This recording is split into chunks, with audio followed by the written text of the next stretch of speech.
In the last episode of Solo Leveling Season 2, we saw Jinwoo extract Byunggu's shadow to heal Cha, and then he cancels the extraction right after. Following that, the rest of the hunters leave by helicopter, leaving Jinwoo behind. Meanwhile, Jinwoo eliminates the remaining ants and goes on to extract the shadow of the Ant King, naming him Beru. Together, they wipe out all the ants on the island. 2 days later, the raid comes to an end, and a funeral is held for those who lost their lives in this raid. Jinwoo attends the funeral as well. There, he meets the chairman, who grants him permission to form a new guild. After this, the Frost Monarch and the Beast Monarch appear on Jeju Island, searching for someone. However, they don't find them and leave. We also catch a glimpse of Jinwoo's father there. Meanwhile, Jinwoo is trapped inside a red gate, but his army is easily slaughtering all the monsters. Now, let's move on to the next episode. But before that, you guys watch the videos, but don't like or subscribe. So today, hit the like and subscribe button first. Let's jump into the episode. Season 3, Episode 1 starts, and we see a hunter inside a dungeon. Suddenly, a monster appears in front of him. That monster is none other than the Frost Monarch, whom we saw in the final episode of Season 2. He came here looking for a fragment of light, but he finds nothing here either. By the way, who is the fragment of light? This hasn't been revealed yet. But I know, though I won't give any spoilers right now. If you guys know, definitely let me know in the comments. Just then, another monarch arrives. He looks quite bizarre and creepy. The two of them talk about a place in the east where the Shadow Monarch is. Basically, they are talking about Jinwoo. Then, the second monarch mentions that the greatest fragment of light is also in that same country. Suddenly, the Frost Monarch senses a powerful presence, and we see another hunter approaching them. Can you guys guess who this might be? The Frost Monarch realizes that this was his trick to lure them here. The hunter then speaks up, "Are you guys by any chance talking about Korea?" The Frost Monarch replies, "Even if we are, what is it to you?" Meanwhile, the second monarch opens a portal and tells the Frost Monarch, "We don't have time for all this." The Frost Monarch agrees, saying, "If you can stop us, go ahead and stop us," as they begin to leave. The hunter says, "I won't let you leave that easily," and launches an attack. However, the Frost Monarch creates an ice wall to block his attack. We find out that this hunter is none other than Jinwoo's father. The scene then shifts, and we are shown the red gate that Jinwoo entered. There, he now faces the dungeon boss. The boss is furious and says, "You fought very well up until now and managed to stay alive. But now you are surrounded from all sides. My army is already hiding all around this forest." He then calls out to his army, but even after a long time, no one shows up. Jinwoo smiles and calls his shadow army to come forth. We see that Jinwoo's shadow soldiers have already killed all the monsters and are coming out carrying their dead bodies. Seeing this, the boss gets even angrier. He orders his remaining monsters to attack, but Jinwoo sends his shadow soldiers forward as well. Jinwoo's shadow soldiers easily eliminate all the monsters. Now, only the boss is left. Infuriated by all of this, he charges forward to attack Jinwoo. However, Tusk uses his gravitation magic to slam him into the ground. Jinwoo walks up to the boss and says, "Answer my questions correctly, and perhaps you will suffer less pain." But before the boss can say anything, he dies. Jinwoo realizes that the system is interfering once again. Then he remembers a key he received after clearing the demon castle, which could only be used once he reached level 100. Since his level had reached 100 after the Jeju Island raid, he pulls the key out of his inventory, and all the information about the key appears before him. He discovers that this key belongs to the Double Dungeon Temple, the very same double dungeon where Jinwoo received his powers. This is a huge deal for Jinwoo because he knows nothing about the system that made him so strong, and whenever he tried to find out about it, the system interfered. But now finally, the system itself was calling him. He thinks to himself, "Finally, I'll be able to know about the system." But just then, he notices a timer on the key for 417 hours. This means he cannot use it just yet. He thinks, "I've waited this long, I can wait a little longer." The scene shifts, and we see Jinho looking very angry because Jinwoo's haters are spreading hate online. He is busy replying to all of them. Just then, Jinwoo arrives. He hands Jinho a bag full of essence stones and says, "You mentioned earlier that we would need a lot of money for the new guild. Will this be enough?" Jinho exclaims, "This is way too much. Did you clear a high-rank gate? Now we won't even have to worry about the new employees' salaries." Jinwoo says, "Oh right, I completely forgot about employees. We'll have to find a new employee for the guild." Jinho replies, "Yeah, that's true, but before that, have you thought of a name for our guild yet?" The two then have a long discussion regarding the guild name. Suddenly, Jinwoo suggests, "How about Solo Play Guild?" Jinho absolutely dislikes the name but doesn't say anything out loud. He thinks to himself, "Is this a joke? Who on earth names their guild like that?" Just then, the doorbell rings. Jinwoo opens the door, and Hunter Cha is standing there. Seeing this, Jinho is shocked. She has come to meet Jinwoo. Jinwoo asks, "Why are you here?" Cha replies, "I want to join your guild." Jinwoo asks, "Did the chairman send you here, or did Jongin kick you out of his guild?" Cha says, "No, it's nothing like that." Jinwoo asks, "Then why do you want to join our solo play guild?"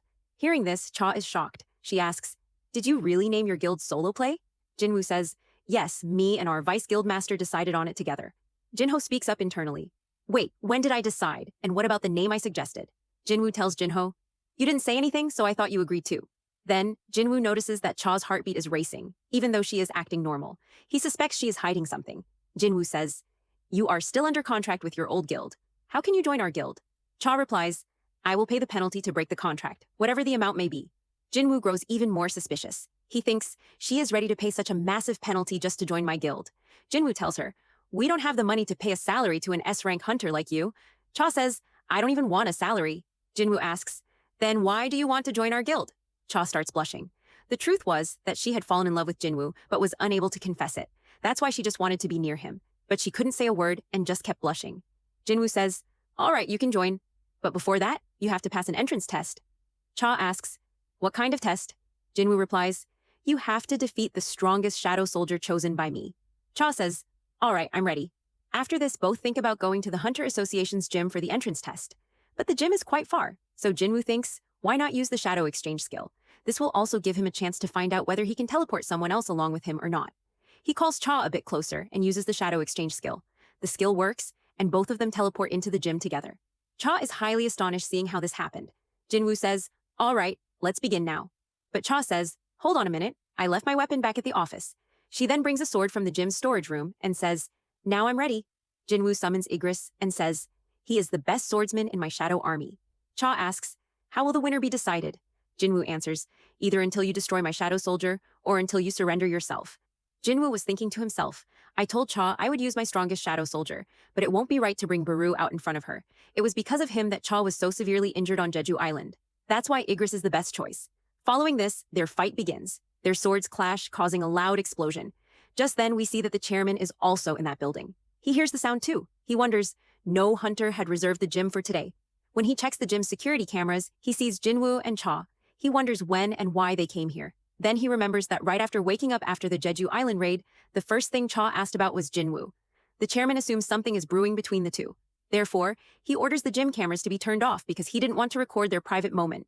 Just then, the building begins to shake, and a painting hanging behind him falls due to the force of the fight. But the chairman misunderstands the situation completely. Now, I don't need to tell you what he is thinking, so you guys tell me in the comments what the chairman thinks is happening. On the other side, we see that Cha easily defeated Igris. Seeing this leaves Jinwoo in shock as well. Then Cha says, "Was this Black Knight your strongest soldier? You said you would use your strongest soldier, so summon him." She was talking about Beru, but Jinwoo says, "You might get hurt." Cha replies, "Nothing like that will happen, and besides, I want to fight him again." So Jinwoo finally summons Beru and gives him an order. Defeat Cha without harming her. Beru replies, "As you command, my king." Then he lets out a loud roar, causing all the windows in the gym to shatter. Looking at him, Cha thinks to herself, Jinwoo fought against this monster. Beru extends his claws and is about to attack, but Jinwoo says, "Retract them.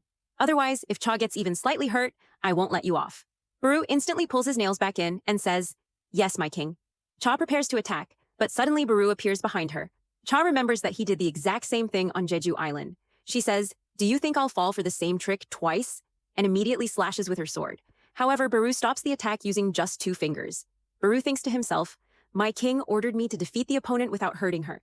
The best way to do this would be to show myself so strong that the opponent loses their will to fight." Cha launches one attack after another. Now, you all know how fast Cha fights. But Beru was no less. He easily dodges every single attack. He dodges them without even moving from his spot, purely through body movements. Then he roars loudly right in Cha's face, and the pressure of the roar blows Cha far away. Jinwoo says, "The winner has already been decided. Are you satisfied now?" But Cha replies, "No, I want to fight more." Jinwoo knew that Beru was very different from his other shadow soldiers. He was born solely for killing. But Jinwoo notices that Beru is suppressing his killing intent. Their fight begins again. But this time, Beru isn't just defending, he attacks as well. Because of this, Cha's sword shatters. Even so, Cha doesn't give up. She decides to use her strongest attack to end the fight in a single blow. She forms a blade of light and finally lands her attack on Beru. The sword pierces into Beru's chest. Right then, we see that because of this attack, Beru can no longer control the killing intent inside him and flies into a complete rage. He begins to recall the words of the Ant Queen. Forgetting Jinwoo's order, he begins to follow the Ant Queen's command. "I must kill my enemy." Filled with pure bloodlust, Beru advances toward Cha. Jinwoo shouts at him to stop, but he doesn't listen. So Jinwoo quickly steps in between and stops him. Only then does Beru calm down, instantly dropping to the ground to beg for forgiveness. Jinwoo asks Cha, "Are you all right?" Then he says, This was just an entrance test. What was the need to put your life at risk just for this? But Cha remains silent and says nothing. Then Jinwoo asks, why exactly do you want to join my guild? What do you want? Could it be that you are interested in me? But then he thinks, that's impossible. It must be something else. He turns to leave.